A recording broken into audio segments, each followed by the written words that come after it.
When the moon hits your eye like a big pizza pie, that's amore. Welcome to Movies Are Life. I'm your host, Nathan Chandler, and today we are taking you on a moonlit journey through the streets of New York City to talk about the 80s romantic comedy Moonstruck, which is number 23 on the best rom-coms list. It's always a delight to bring in one of my best friends and master of the online film games Framed and Movie Grid, Kyle Radford. How are you doing, Kyle? If it isn't my old nemesis, Nathan Chandler. So if people aren't familiar with Framed and Movie Grid, it's very much like Wordle-esque, Connections-esque game, essentially for film lovers. And Kyle pretty much beats me all the time on it. Oh, we have a spirited competition. Yeah, it's still like one's like based on percentages, and I swear if I get 3,500, Kyle gets 35 and 3. That's right. But yeah. You know how hard it is to. I like have paid the people off that I have access to your account as well. That's the trick. That's the trick. So, well, I think this conversation will be a lot of fun. So, you've been a guest multiple times, but for this particular series, this rom-com series, I mean, I haven't watched other films yet, but I think it's fair to say that we covered the worst movie on the list, The Wedding Planner. We did. Yeah. What a distinction. And then we've talked about one of the greatest, I think, overall movies, high up on the list, Groundhog Day. So I am really interested to hear what you think about this film. One, because we haven't ever talked about this movie, and just to kind of see where it falls in this spectrum. And also, as one of the hosts of the Second Best Picture podcast, you've gotten really acquainted with movies that qualify for Oscar status, and this movie was nominated for 6 Oscars, and so I think it'll be interesting to kind of get your perspective on if this film is worth all of its high praise that it received at the time. Yeah, thanks for having me, buddy. Always, I mean, I love being on this. I can't believe I've been on so many of the rom-com ones. Yeah, that's and I really have seen the extremes of it. This is an Oscar movie. I mean, this is, we could cover this one day on the podcast, although looking at the films released in 1987 that were nominated for Best Picture, it's going to be a while before Second Best Picture ever does 1987. I can tell you that. But it won 3. I mean, you don't have to go off. I mean, what were some of those? I should have looked at that. What were some of the other Best Picture nominations? I'll tell you. I have it up here. I was looking at because I knew that it won for Best Screenplay, and I was like, this is the first film written by a plate of spaghetti. Okay, the Last Emperor won. Broadcast News, Fatal Attraction, Hope and Glory, and Moonstruck. Oh, okay. Wow. I haven't seen all of those. I've seen Fatal Attraction. That's interesting. That movie. Fatal Attraction's schlock. That was nominated, and Glenn Close is nominated for Best Supporting Actress. The lady from Throw Mama from the Train was nominated for Best Supporting Actress. This is not Oscar's best year. And there was another one on that list. I love Broadcast News. That's one of my. That's actually a movie that I'm really surprised is not on this list. Actually, but have you seen? They had to make room for The Wedding Planner. That's true. Have you seen Broadcast News? I haven't. I heard it's great. I'm saving it for this year. Whenever we do this year. Yeah. It's it's really good.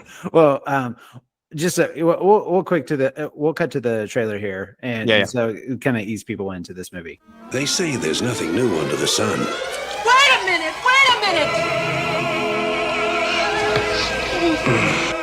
But under the moon, that's another story. Do you love him, Loretta? Ma, I love him awful.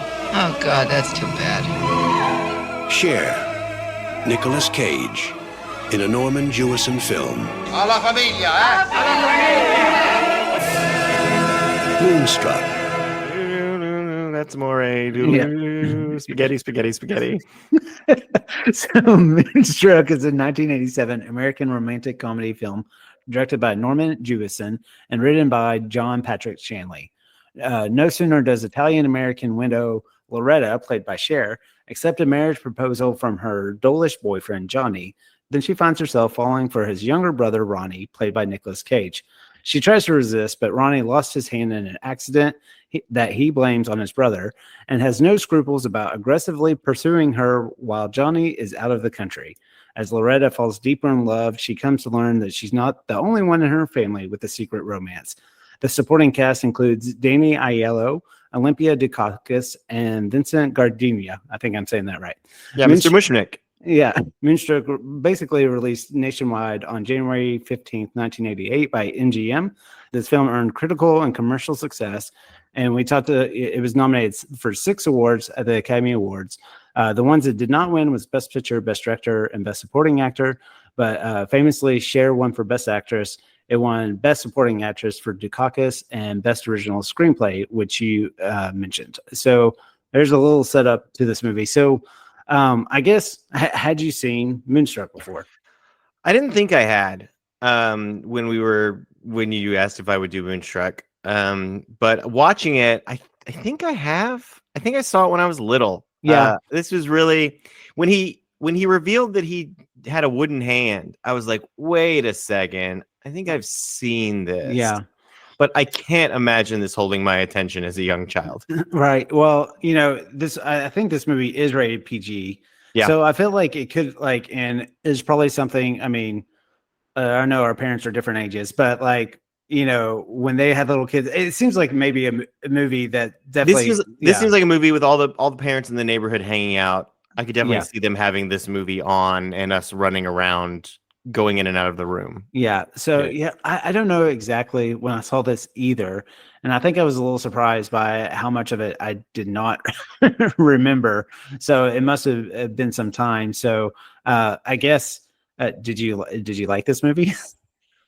Nathan, this movie made me realize how much we've come to expect from comedies in the last 30 years. This is not a comedy. It's fine. It's fine. I don't know. I didn't find it funny at all. Okay. Yeah. I'm with you. And I was looking at reviews, and Richard Roper or Roger Ebert, one of them, called it uproarious. The laugh riot of the year. I'm like, was this what passed as comedy? If it wasn't, the guys that thought Animal House was boorish, this is what they considered comedy, I guess. Yeah. There's some good performances. I feel like everyone's kind of in a different movie than maybe Olympia Dukakis and Cher. And I think the director is making a different movie than everybody else. Yeah. It's got that weird 80s, 70s, really more 70s, editing that I struggle with. But I was fine. I don't think I'll ever seek it out again. Yeah. If we do cover 1987 on the podcast, I might just go off my notes from this one. Right. No, that's a very fair statement. Yeah. I'm kind of with you. I mean, the overall tone of the movie is, it's a very attractive movie. It's not taking itself too seriously, and it definitely has a comedic aura, so it maybe kind of lends itself to want to be more funny. And I didn't find myself really laughing a lot. Now, there were a couple lines that were dropped that it kind of made me chuckle. I thought was, very clever. And then when I saw that it won for best screenplay, I mean, I guess I don't know what else it was up against, but I have some quibbles with that a little bit. But there, especially towards the end of this movie, I felt like there were, especially with Dukakis, there was some really good dialogue, and little moments that kind of made me laugh. And we could talk about the ending a little bit. I kind of liked how that all played out, but I kind of akined it to, I mean, we're about the same age. We grew up on 80s sitcoms. Wait, you are much older than me. Yes, I'm sorry, but we grew up on these sitcoms, and I was a little. It very much had I was like, this is like an 80s sitcom, kind of dolled up in Oscar fare. Yeah, I mean, it was very there was although I found the screenplay win for me is pretty rough because I found it really contrived in the way that it would put its characters into situations that I'm like, these things are only happening to get them in the room together. Yes. And I don't know. You're not gonna like this. It beat Broadcast News for best original screenplay. Yeah. But yeah, I think maybe the eccentricity of the characters was like the comedy. It's like, hey, look at this crazy group of people. Can you believe Italians exist? I mean, geez. Yeah. But I didn't. Some of the lines were funny, but that's not to say I didn't like hate it or anything. But no. You could call it a comedy. I mean, comedic, yes, but this was not an uproarious laugh riot. No. Yeah, and I think like I was trying. It's hard to go into a film like this that has won so much, and so I almost, even after it was over, initially I kind of was like rating it higher than my mind. That like I just had this battle where I was like, wait, no, I didn't. Like you said, like I don't think I would like rush out to watch this movie anytime soon. This is how you and I are exactly the opposite, because I kept waiting for it to earn the Oscar. And so after I watched it, I was immediately like downgrading it because of all of its accolades. And I'm like, this is not, that's all we do is cover Best Picture stuff on my podcast. I'm like, this is not a Best Picture. I'll give Cher Best Actress, especially looking at the field that she was up against.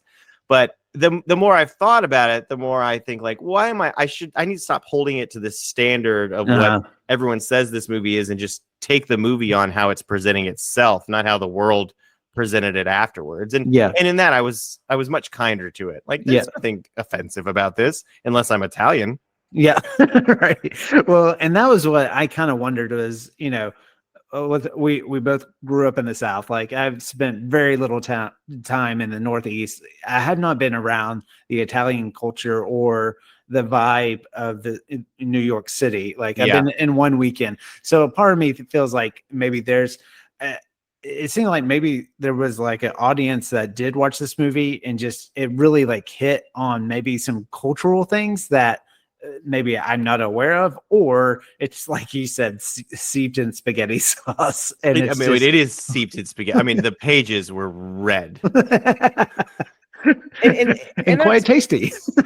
but you're right. It's like it's not for us. Maybe I mean, it's not that it's not for us, but we're not going to get those things.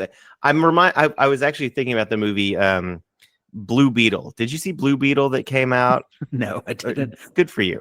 I saw the trailer about 25 times.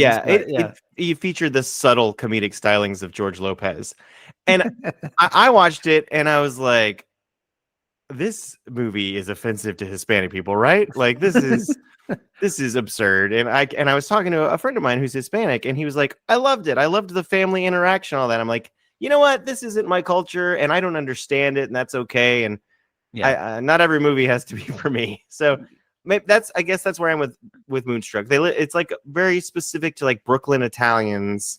Yeah. And that's not who I am. Yeah. Obviously a podcast is an audio medium, but I wish I could, like, as much like talking that they did with their hands. He's genuflecting with his hands, guys. Yeah. I mean, the whole movie was just like, I was like, I know that's kind of a trait, but does it really happen that much? But yeah, I kept waiting for Chef Boyardee to walk in. Like, it was something. I'm Googling, like, is Cher Italian? Right. And she is not. She's not Armenian. Yeah, and Dukakis, she's also of Greek descent, famously Greek. Yeah, so the two actresses that received awards for this were not Italian. But hey, but weren't they convincing? I mean, that's what acting is. Yeah, and then you got Dana Aiello just playing a meatball.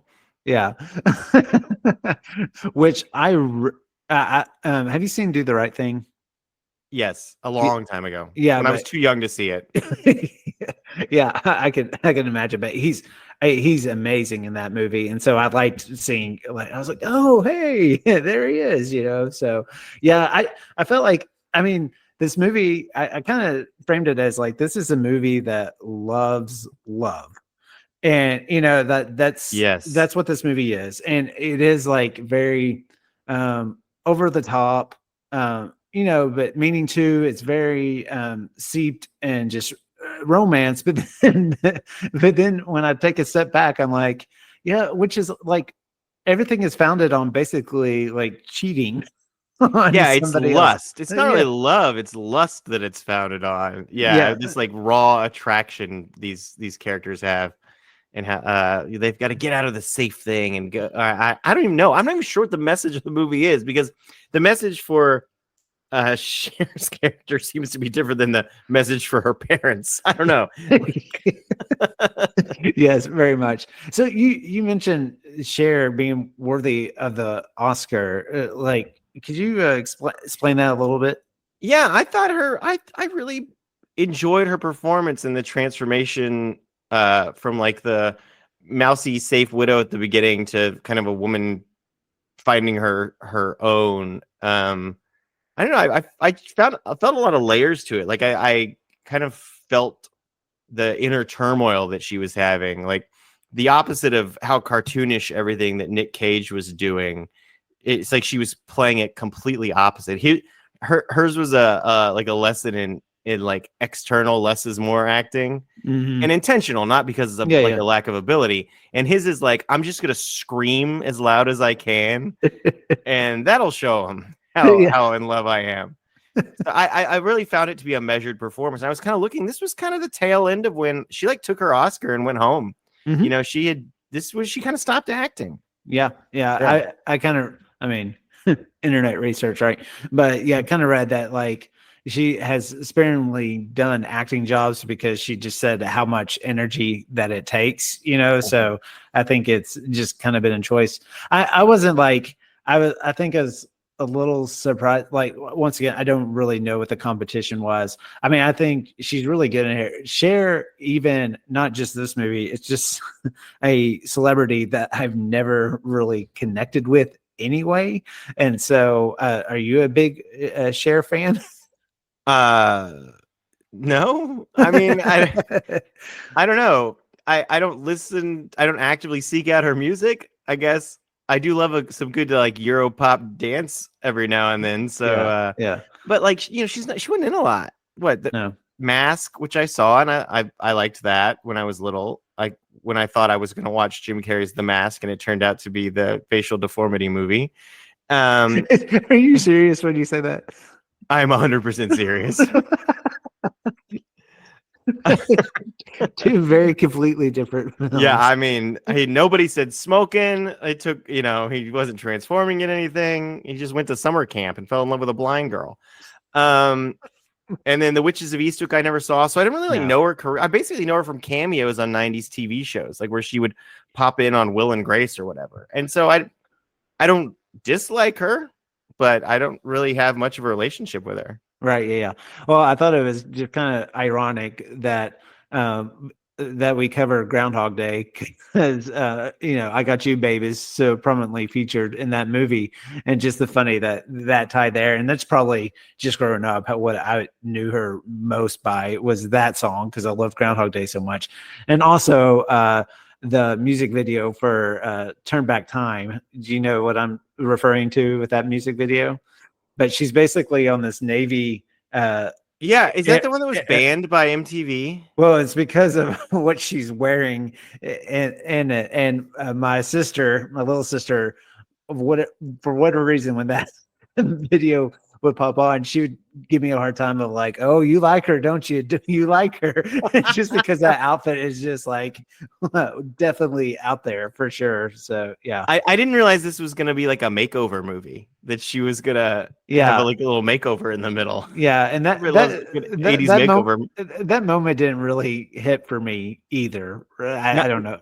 Yeah, not much of this script hit for me. Yeah, but, like it was like hanging out with people, which was fine. But they kept doing things like that. I'm like, oh, is this that kind of movie? Are we like having a makeover thing? There was the part where she took the cash, and you know, they do like zoom in on the cash. I'm like, oh, are we gonna do a It's a Wonderful Life jag where she like loses the cash and we got to deal with that? And I'm like, please don't do that. I don't want to go through that plot device.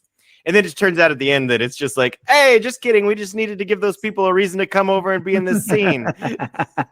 Yeah, pretty much.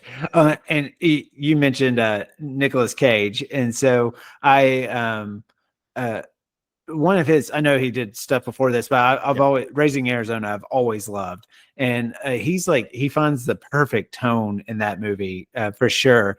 And then when he appears in this movie and his opening monologue, I was like, oh, this is where it began. Yeah. This is where we lost Nick. What is life? I didn't come here to upset you. They say bread is life. And I bake bread, and I sweat and shovel this stinking dough in and out of this hot hole in the wall, and I should be so happy. Huh, sweetie? At first, I was, he starts a little soft. I'm like, oh, it's going to be kind of like a measured, and then by the end, he's full crazy. When he busts out the wooden hand, I'm like, oh, what is this movie? And then that's when I'm like, I think I've seen this. Yeah. I know that I completely forgot the wooden hand thing. And when that comes out, I was like, whoa, what is happening here? Long tradition of wooden-handed protagonists from Woody Harrelson and Kingpin and Chubbs. This started a proud tradition. Oh, after that monologue, the character does kind of get a little more grounded, a little, but it's fun to see such a young Nicolas Cage. You don't see it often enough. Yeah, it was interesting, that's for sure. I never really bought the relationship. I know we'll talk about that towards the end when you do your rankings. I did not love him in this, other than for novelty's sake. He's in a different movie than everybody else. I kind of wondered if New Yorkers consider this one of the great New York movies. That's interesting. I can see that. It is one of those neighborhood movies, that shows the non-touristy New York, the people that are, going down to their deli, and I could see it being a fan of pre-hipster Brooklyn, people that say, oh, I remember when. Yeah, but I did make a note, and I almost feel like it's almost a little unfair, but I was like, the moon shots in this movie have not particularly aged well. Yeah, the B-roll moon shots. Yeah, and especially when supposedly everybody's supposed to be looking at the same moon at the same time, and it's somehow different. all within a block and a half of each other. Right. It's wildly different. Yeah. That's another thing. They start talking about what 40 minutes in, they start talking about the moon. And I'm like, and it's like the magic of the moon. I'm like, oh, is this like a moon is magic movie? Or what is this movie? I'm like, oh yeah, it's called Moonstruck. I guess we have to shoehorn the moon in somehow. And I'm like, oh, the moon's magical and we're all falling in love because of the moon.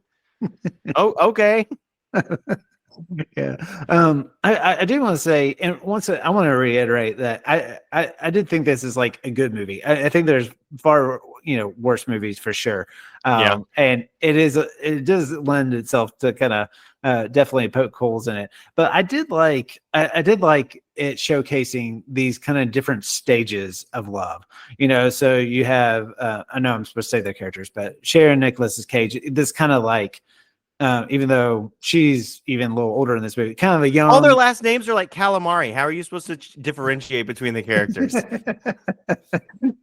It's kind of like this, new love, and then you have the married couple, her parents, who have, obviously going through some tough times right now, so getting through that, and then you have the other, I guess, Cher's aunt and uncle, who, kind of like keeping the love alive, still despite their age. So I did kind of like, it kind of. You got the John Mahoney creep character. Yeah. Like the predator that is preying on his college students. But he's like the old pervert looking for love. It's kind of funny. I've actually ended up watching a lot of John Mahoney recently. Yeah. Because I watched Primal Fear, which I still want you to really watch. He's in that for a little bit, but he's famously in the Junk Say Anything. Yep. And even though not necessarily a pervert in that movie, he's not a great guy in that movie. Not a good guy. So he really found this niche of this like gross guy who just has that like charming smile. Yeah, he's like, I guess I'm okay with this bad person. He's either fleecing the elderly or preying on 19-year-olds. but he's Martin Crane, who could hate John Mahoney? Yeah, he's just trying to find himself, So I know we already kind of talked about the humor, and this is like a really small part, but I know this is something I could really like talk to you about. So towards the end of the movie, not Ronnie, Johnny.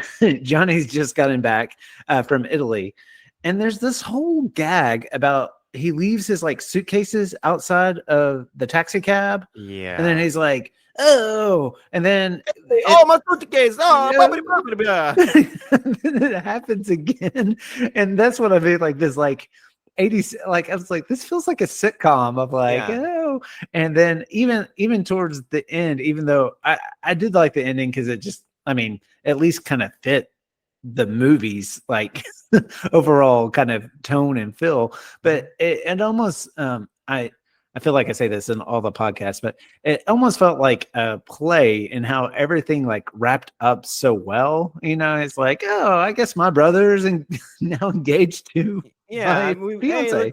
We've got all the characters in one room, and everybody's gonna be fine. You're part of the family now. Daniel, I guess, just couldn't take care of himself. Like he needed someone, but everybody called him Mr. Jimmy. Was he in the mob? Like I wasn't. He was really didn't want to let go of his pinky ring. Yeah. No, I liked the ending too. Like the very ending. The last shot ending where they're all together. The humor, I don't know, it's got that kind of Mel Brooks did this where he would do a gag and then you have the hold on someone's face. And it's like, look, Yeah. Did everybody laughing? Everybody get that? It has it felt to me like someone who is not a comedy director directing a comedy, like hold for laugh, got it.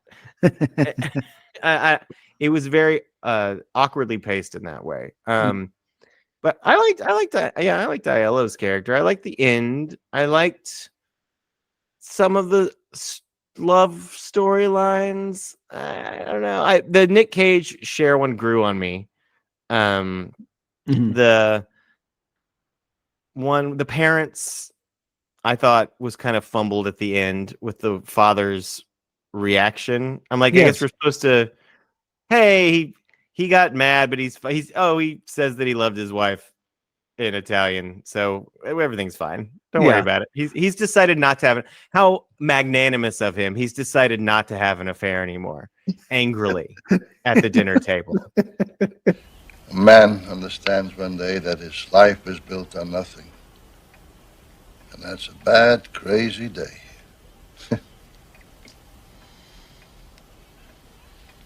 Your life is not built on nothing. Ti amo. Anch'io ti amo. Yeah. What a hero. I thought he got off way too easy there. So you think? Where he angrily banged at on the table, and then she said he had to go to confession, and she said that she loved him, and he's like, okay, I love you too. And everybody's like, oh, we did it. And he offered to pay for the wedding. Thanks, Dad. Oh gosh. I don't know. They don't seem to ask too much of their fathers. Yeah. I almost feel like they I can't imagine what it would be like when basically, Loretta runs into her dad with a date who is not her mom. Like, right. I just can't imagine what that scenario would be like. And I almost feel like they dropped the ball in the sense of like, really like how traumatic that would be. Well, she plays it that like she's really upset by it, and they go to that bar afterwards, and she's kind of like despondent. Yeah. But the dad, his character, is in a movie or it's a gag, and he's like, "Ooh, I didn't see you here. If you didn't see me here, hey, I'm out of here." Like, I'm like, wait, which is it? What are we doing? Because Mr. Mushnick is in a comedy and she's in a drama. Yeah. Were there any other? I definitely have written down Nicolas Cage's monologue as a scene that stood out. Was there any big moments or scenes that you liked? I did like his monologue when they're standing outside and he's trying to convince her to come inside. I really liked the walk home between John Mahoney, and Olympia Dukakis, where he is trying to come in, but she won't let him. And she's like, because I'm married, like I'm committed to my marriage. I'll stand and have a conversation with you, but I'm not gonna cheat on my husband. And her whole, I thought Dukakis was really good. Her whole, where she keeps asking like, why do men run around? And it's because where she and Dan Ayle are sitting on the couch having that conversation. And he's like, I think it's because they're afraid of death. Yeah. And she's like, that's what I've been saying. I thought that was a really strong moment. Yeah. It got me thinking about like why are the stereotype of men running around? I was like, I think that's a pretty good answer for it. Yeah. So that rang true. I'm trying to think comedy wise, if anything really worked for me. Yeah. Well, the big line is snap out of it. Like is that a scene that I feel like I've seen that scene so many times.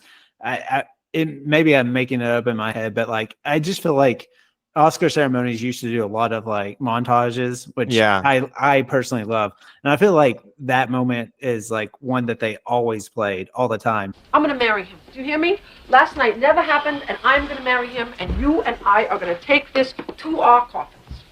I can't do that. Why not? I'm in love with you.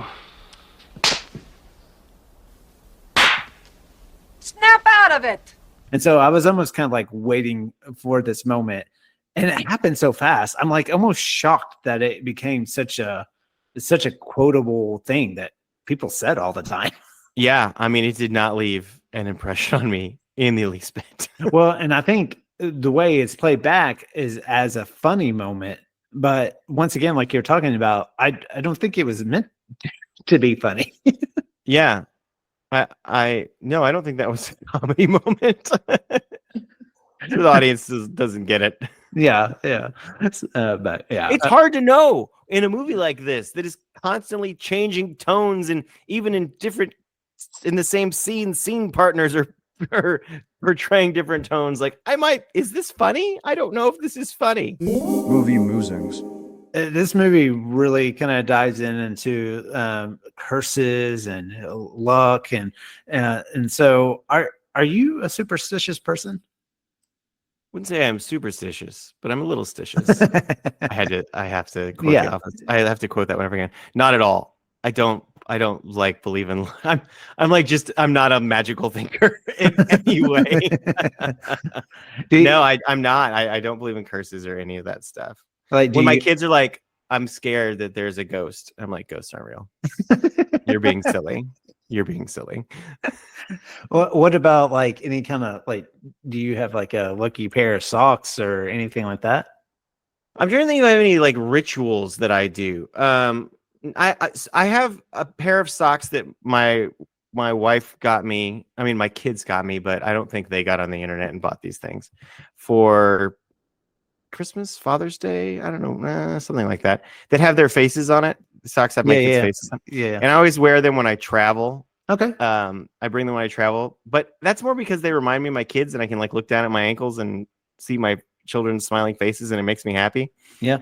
I definitely am a person of routine, but I don't think I do that because I think that it's lucky. Now, I will say I love movie luck. I love movie curses. I love that trope. So yeah, I'm all on board for that. But when it comes to my life, I'm like, that's not how things work. Yeah. What about like sports? Like, do you ever have like if you're watching the Bears play, is there a certain like go-to shirt that you wear or don't? No, but I do feel like I always need to be wearing a Baylor shirt. Like on game day, I'll wear a Baylor shirt. Yeah. And that's more of a support thing But I guess maybe there is a little bit of luck. Like, oh, I got to wear my Baylor shirt. But I've worn my shirt so many times and we've lost. If that's lucky, then I'm terrible at it. You're not getting the formula correct. No, I'm doing it wrong. I'm like the opposite. So the opera plays a huge part in this movie, especially when I keep saying Cher, Nicolas Cage, Loretta and Ronnie. What are their names? Loretta and Ronnie. Okay. They go to the Met to see this opera, which I kind of Lincoln Center. And which I thought it was almost a little curious of how much of the actual opera we did not see, but a little cutting that they were having to do there, a little fabricating. But do you enjoy the opera? I don't know if I've ever. I think I've been to an opera once. I don't because it's like unnatural singing the way that they sing. Yeah. I don't like. I think it's been well documented on your podcast that I love the theater. I love Broadway. Right. And that was what La Boheme that they're seeing, which they adapted into Rent. Which is not one of my favorites.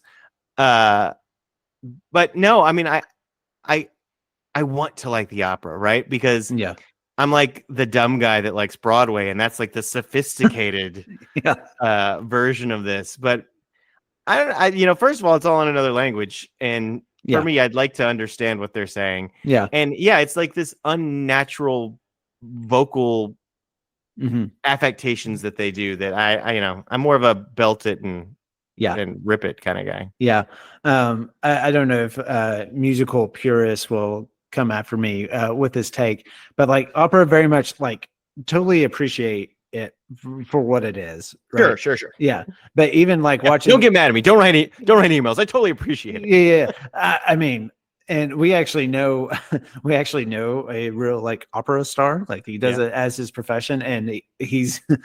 I've been in front of him when he sings, and I mean the power behind his voice is just incredible. The vocal power. Yes, yeah. But even like watching this scene in this movie and just in general, when you see shots of people going to the opera, I'm always like shocked that so many people have bought into this thing. Yeah. And that makes me like shallow and not in touch with any kind of like culture at all. Fleeced. Yeah. Well, but I'm like, how many of you really like this? Right. Come on. Yeah. Is Ronnie in this movie really that enraptured? So deep. Yeah. So deep, Nathan. You don't get it. I don't. So on the opposite end, we're talking about opera. My third question for you is, what's your favorite Cher song? It's gotta be like the Do You Believe? Do you believe in life after love? I used to sing that and bug Brandon all the time. Well, famously, it's kind of known as one of the first songs to incorporate auto-tune. Yeah. I know. I'm into any song that artists use technology to mask their lack of singing ability. Yeah. I mentioned If I Could Turn Back Time. That just kind of has a great one. Yeah. And I mean, I got you, babe. There's another one. What about Half Breed? Her song Half Breed. What? I don't know that song. Yeah, look it up. It's sung Half Breed about being like half indigenous. Oh, she claims that part of her mother's like I think indigenous, and people are like, I don't know. We're gonna need to see receipts on that. Well, I actually haven't seen this movie, but the song that came from this movie, Mermaids. Did you see that movie that she's in? No, I never saw Mermaids. Yeah, but the shoot. I remember being incredibly disappointed when I was little, and I heard that there was the movie Mermaids, and it had Winona Ryder in it. And then I saw that it wasn't about actual mermaids. Well, this is stupid. This is about some ladies. I feel so misled right now. So cheated. This is The Mask all over again. But yeah, the Shoop song, like I would never argue that it's like the greatest song ever. But I dare I'm gonna need a few bars of this from you, not from the computer. Do you even know what song I'm talking about? No. I'm horrible the at Shoop this song. Yes. Yeah, you can only sing 15 seconds of it, or you're gonna have to pay for the rights. It's like something like, "It's in his kiss. That's where it is." Whoa. Oh, okay. I know that song for sure. She sang that? Yeah, I thought that was like a song from the 60s. I don't know if they repurposed it. Like, Okay. Oh, cool. Were mermaids? I know that one. Oh gosh, you might be wrong. I mean, not wrong. I don't think I am. From the look on your face. Oh yeah, It was a called, cover. right? Yeah. Like it looks like Aretha Franklin sang it, and Betty Everett. So The Shoop Shoop song. That's right. Share the Shoop Shoop song. Yeah. There you go. listen to Movies Are Life podcast. Listen to people Google things on the internet. so compelling. Okay. So wait. Hey, quiet now. I'm going down a real rabbit hole here. Give me a second. I'll put in some clicking sounds and editing. Make it sound like we're typing. Rom-Com Rankings. So the romantic chemistry between the leads, you kind of tease what your thoughts were about this. So 1 being the lowest, 5 being the highest. How do you think Loretta and Ronnie? I'm not going to say Cher and Nicolas Cage. No, well, I'm lost now that you've said Loretta and Ronnie. I don't know what you're talking about. I think we got there. Yes. I didn't get their attraction really. I mean, I get that she's like this lonely woman who's always playing it safe and he's not safe. And like, I get it on paper. I get what you're going for and the dynamic you're going for, but performance-wise, I don't really see Ronnie and Loretta. So I'll give it a 3. Okay. I'll give it a generous 3. Okay. Yeah, you were. This is at a 5. Yeah. You were a little more tad generous than I gave it 2.5. Like, yeah. It's just I'm pretty drunk. Well, I just. I don't know. And like you said, like towards the end, we kind of get there with them. But even just like outside of this movie, almost picturing the characters like walking down the street, I don't think you would even like look at them and be like, those people belong together. No, I didn't. Even after her makeover, I didn't really see it. Now, John Mahoney and Olympia Dukakis, 5. Yeah. 5 stars. 5 hearts. Yeah. They really, and that's almost kind of like her characters in the movie. Now, I hadn't realized, I didn't look to see that she had won an Oscar for this. So I wasn't expecting a lot of screen time from the character that we do end up getting, and so, but when that moment develops between them, I was like, oh, hey there. You asked me a scene I liked. I liked that, and I couldn't think of one because I'm very bad on my feet. And you're drunk. And I'm so drunk. I'm not even sure what movie we're talking about. We're talking about mermaids. I like the part where they were swimming around. The scene where they're intercutting between her walking, or her on the date, and they're on the date, and the dad's on the date, and it's cutting between all 3 of those. Mm-hmm. I really liked how that was done and where that was going. Then it gets to the tire deflation that we talked about of her eventually running into her dad, Cher running into her dad. But leading up to that, I really liked that whole sequence. Yeah. The second category, which is kind of a little hard for this movie, usually the best friend aspect.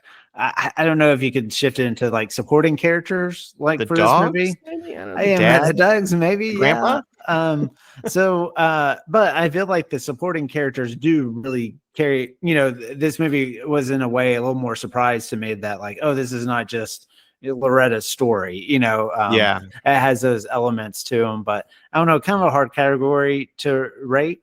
Yeah, the mom's kind of her best friend. Yeah. But then you've got like the aunt and uncle who are kind of that secondary, that tertiary character that don't really have their own lives, that are just there to support our main cast. Yeah. And I found them annoying. So 1.5. I didn't find them as annoying as you did. But I gave it a 3 because for me, my takeaway from this movie was almost more like the supporting roles in this movie, more so than from our main leads. But I can, you know who the really supporting character, the real character of this was New York, the city of New York. It's a real love letter to the city. Right, exactly. Okay, so I really hope I sent you a link to the soundtrack today. I'll be honest. I skimmed through it. It pretty much was a really good reflection of the movie that I saw. And so yeah, how do you rate this soundtrack? That was just. I just thought you sent me that music they like ambient music they play at Olive Garden. That was the soundtrack for this film. Yes. I mean, it was fine. It was what violin music. Yeah. It was an olive oil commercial. It was, I guess, it was this movie. It was what this movie needed. Yes. Yeah. Yeah. And I don't know. It's kind of hard to, in this way rank it because I mean, it did its job for this movie for sure. As far as something that I would just throw on and play, that's all I could think of. It's like, well, if I ever have an Italian themed party, I know what to play. If I'm eating at a macaroni grill, it's a 5 out of 5. If I'm watching a movie that was nominated for Best Picture, 1.5 stars. Okay, man, you're being pretty rough. So I don't know. It's I'm too busy. I'm hung up on again the accolades. Mm-hmm. It's fine. But I think we talked about this in another movie that I was on, and I don't remember which one. About my abhorrence for funny music. Yes. Yeah. Like funny score. Yeah. Not like novelty songs. Yeah. I did one of those with you too. But I don't like music that's supposed to be like funny. And I thought there were times when it dipped its toe into that. Yeah. So honestly, I'd probably give it a 3. Yeah. I didn't, there's nothing, I will never listen to it, but it definitely suited the movie. Right. I mean, this movie is just like Italian, and so of course this is the score. Yeah. I gave it 2.5, kind of just like you said. Like, see, I'm actually kinder than you. That's 2 that I've been higher than you. Maybe so. So okay, let's see how you are with this 4th category: chase scene or declaration of love, which I kind of tie in. You did talk about that moment where Nicolas Cage, really, really declares his love. Mm-hmm. For sure, like outside the house. But I kind of thought more of kind of the end here, especially with the end scene with the proposal and all that sort of thing. So what'd you think about this category? If I'm giving it the Nicolas Cage scene, which is what I would call, okay, I think I would put that as the declaration. I'd give it 4. Okay. I really like that. If I'm going to the end scene in the kitchen with the, I don't want to marry you, I'm mad at you, I don't know, I'd probably bump it down to a 3. Okay. Yeah. I am exactly like where you're at in that. Like, I like that scene a whole lot. So I'm with you. We'll stick with 4 here because I feel like this movie will end up needing a little bump. Yeah. Yeah, but like, I do want to share off. She is eternal. Yes. Like I do want to talk about the end a little bit because I did like the build up to it, and once again, it kind of. And I read that this was like one of the harder scenes for him to direct. I think maybe because up to this point, it's been a lot of like, if it's not the music, if it's not people talking to each other, there's a lot of blah, blah, blah, blah, blah going on. And we finally get to rest in some silence, And so even though, like you said, I know it was like kind of kitschy as far as like, oh, who's at the door now or whatever like that. But everybody in here. Yeah, oh, it's Abe Lincoln. Yeah, but I don't know. I kind of I think dinner table scenes are always really interesting, like from a director perspective of like how they're staged and how they work. Like everything from like meet the parents, like those dinner scenes in there. And so I really kind of liked like where it was going, but like by the end where Johnny's just like, I don't know, it just all tied up a little bit too neatly. A little too neat. I liked where the father, when I say the father, I mean the grandfather, you kind of finally spoke up to the dad saying, you got to pay for this wedding. I mean, the Danny Aiello thing was just for comedy. I was kind of really looking forward to how that was going to play out with her, with the brother, how I've actually fallen in love with your brother. And they kind of went the cheap way, like for laughs, like, hey, I'm the one breaking this off. And then Nick Cage just like, will you marry me? Which I did like that when he asked her to marry him and he asked to borrow the ring from his brother. We've already talked about it. I loved the way that the mom, Olympia Dukakis, no idea what her name is, the way that she confronted her husband. Hated the response and resolution. I felt like a lot of this, the John Mahoney character, just the whole idea of infidelity and men run around in general, it was this very, not even 80s, but this very antiquated viewpoint on, hey, men are men. Men are, they've got a wandering eye, and what can we do? We just need to cook them dinner and love them. Yeah. And just hope that they treat us right and put a roof over our head. And so I pushed up against that part of it. Really, really didn't like that. I mean, that character was just despicable the whole time. The dad, like, he's a jerk at the beginning. You see him at work. He's a jerk, like fleecing those people about pipes. And then he's a jerk at the end, but he agreed to pay for the wedding. So yay. Yeah. So that didn't work for me, but I agree. I do like seeing everybody all together. Like I laughed about how contrived it was with them coming in, like, where's our money? And, oh, now you're in here. But I like that they're all there. Everybody gets in for one last bow. Yeah. You gotta have the whole cast there so they can do the curtain call. Yeah, pretty much. So rewatchability. How would you rank this? I won't ever watch this again. There's not enough in it for me to want to come back to. There's a few good scenes, but I don't know. I watched it over 2 nights. I don't think much of it will stick with me. And I was really struggling to keep my phone out of my hand. Yeah. The first night. I was more into it the second night. The first night I was struggling. In fact, that's why I turned it off. It wasn't necessarily time for me to go to bed, but I was like, I think this movie has lost me a little bit. Yeah. So I don't see myself getting through that initial hump again. Yeah. I'm glad you said that, because like when watching this, I was like, I felt like exactly like you, and that's like when I was kind of like, am I just missing something here, or is it because I'm, it's been a busy week and like I just can't focus as much? But I ultimately gave it like 2.5. As far as like, I'm supposed to give it stars. I'll give it 1. Okay. Yeah, somebody like forced me to sit down and watch this movie again. Like, there are definitely far worse movies to do that with, and so that's kind of where I lied on it. Kind of like just a personal ranking of the movie itself. Like, out of 5 stars, I gave it 3 stars. That's just kind of how I felt about it. Because it's enjoyable. Whitney watched the last half of it just because I was like, I've got to finish this movie, and she didn't seem, she seemed interested enough, but I don't think she's going to be begging me to like, hey, could we watch this beginning of this movie again?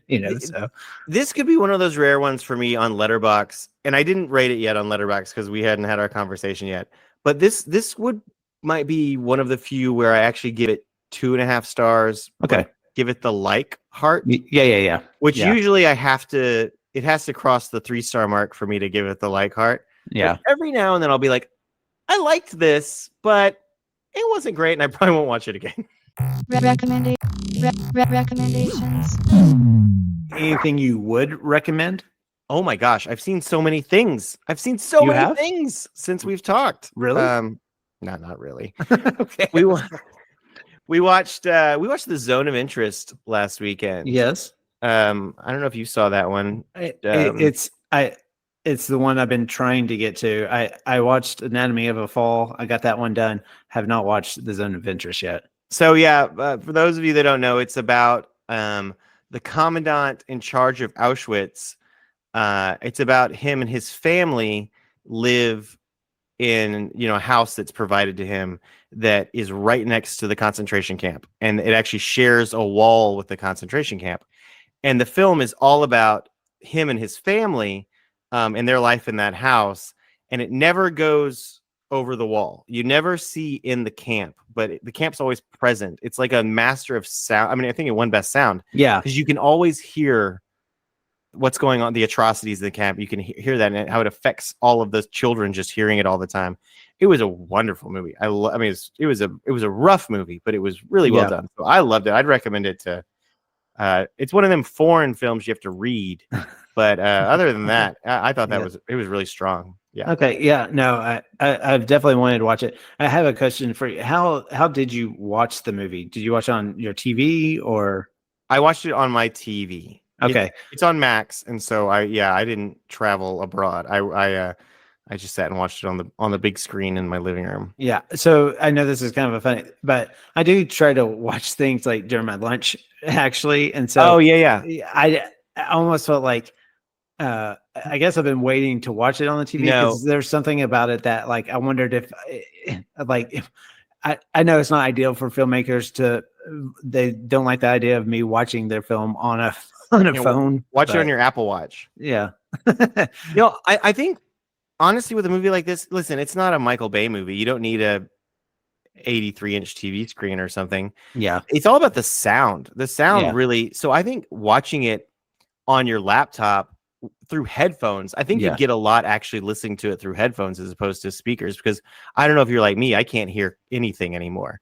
Like my hearing is shot. So that, you really get it with the headphones. Yeah. So I wouldn't save this one, thinking you have to watch it on the big screen. Yeah.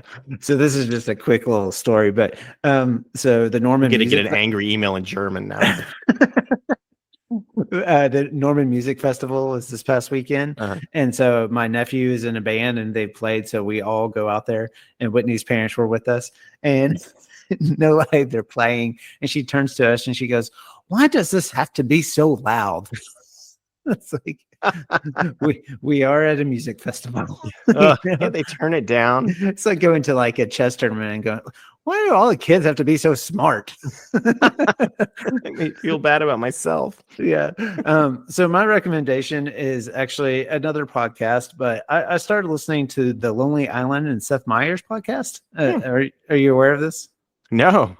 Yeah, so they're basically just kind of chronologically going through the Lonely Island videos that were on Saturday Night Live, because Seth Meyers was a writer at that time, and they kind of talk about not just their sketches, but also like just kind of the SNL world at that time, which honestly I didn't watch a lot in the moment because I think their time was kind of when we were in college. So I have a blind spot for that era when we were in college. Yeah, sure. but anyway, it's kind of fun. I'm a little behind because I'm trying to watch the like video they're talking about before I listen to the podcast, which is very easy to do because they're not long at all, So, but particularly the last episode I listened to is on Lazy Sunday and just how big that movie and that video was started an empire. Yeah, and so, but it's actually kind of with a lot of like comedic.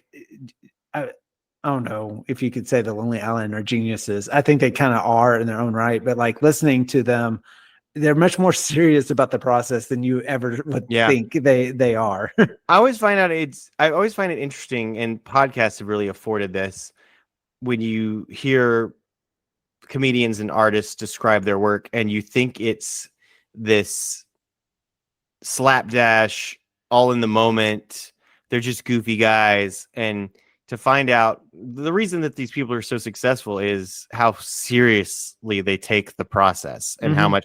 If you listen to the Always Sunny guys, they take that. They have a podcast as well, and it's work.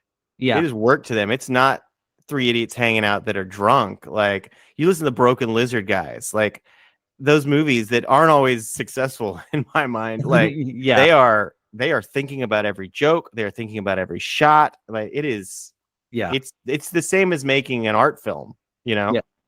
I just recently started the documentary about Steve Martin, who he's been my all-time favorites. I've read his biography before, and so I'm familiar with the story. So far, the documentary is very good, but it kind of the same thing, because his stand-up, you could just see it and be like, that's stupid humor, but in this documentary, he talks like he started taking philosophy classes, and he really worked on the structuring of, like, he basically didn't like how people were almost like how this movie Moonstruck relies on the punchline, almost like you're supposed to laugh right here because this is how we said the line, and how he deconstructed the whole thing. And so it's really, it's pretty fascinating. Maybe that's why Moonstruck, and I'm halfway through that as well. Maybe that's why I didn't find it funny at all, because I do like that subversion of comedy that Steve, and people like you and I, like we grew up with Steve Martin and that kind of humor, that kind of absurdist humor. And Moonstruck isn't that. It's like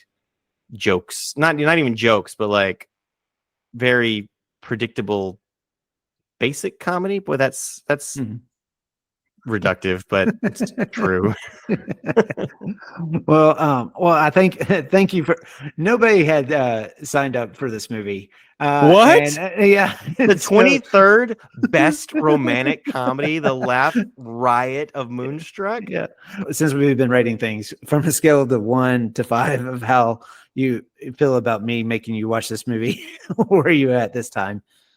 Oh, Nate, I'm at a 3 on this one. I didn't, you've made me watch some stinkers. Yeah. The Wedding Planner was unforgivable. The Batman I just had to talk about. I did that to myself. Dear Evan Hansen. Yeah. You're a bad person for that. So this one is not to that level. Not the most egregious thing to do to you. Yeah. So, well, thanks again. I really appreciate it. Oh, it was so much fun. Thanks for having me, buddy. Yeah. And our podcast is coming back. We've been on a hiatus. I was gonna call you out on it, but I wasn't sure what was happening. I was kind of sad. I'm glad to know that it is. Yeah, no, it hasn't ended. We just we've had a couple of months that there's other things that have been going on, and it hasn't been able to be a priority. So we are coming back, and we've got our announcement of our new year we're gonna do and everything. So pretty excited about it. It's gonna be fun. Awesome. Good stuff. Yeah. So after you listen, as soon as this podcast is over, go search that out. And you can find it anywhere you listen to the podcast. Well, thanks again, Kyle. Thanks for having me, buddy. Good talking to you.